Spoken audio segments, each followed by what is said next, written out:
واش عمرك حسيتي بالضيق فجأة بلا حتى سبب واضح؟ قلبك معمر، راسك مشوش، وكتقولي مع راسك علاش أنا هكا؟ راه بزاف الناس كيعيشوا هاد الإحساس كل نهار، ولكن قلال اللي كيهضروا عليه. الضيق ما كيجيش ديما من مشكل كبير، مرات كيكون غير تراكم ديال تعب، ضغط، قلق مكبوت، ولا حتى حزن ما عطيناهش حقه. كنبانو قاصحين من برا، ولكن من الداخل شي حاجة كتكسر بشوية بشوية. كتكتم، كتضحك، كتقول لا باس، ولكن روحك كتطلب الهدوء.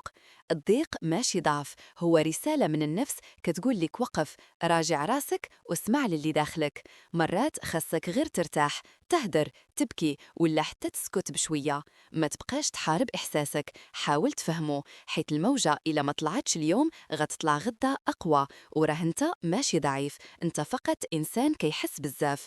وخا تكون بوحدك دابا، راه هاد الإحساس غادي يدوز كيف ما دازوا حوايج بزاف من قبل.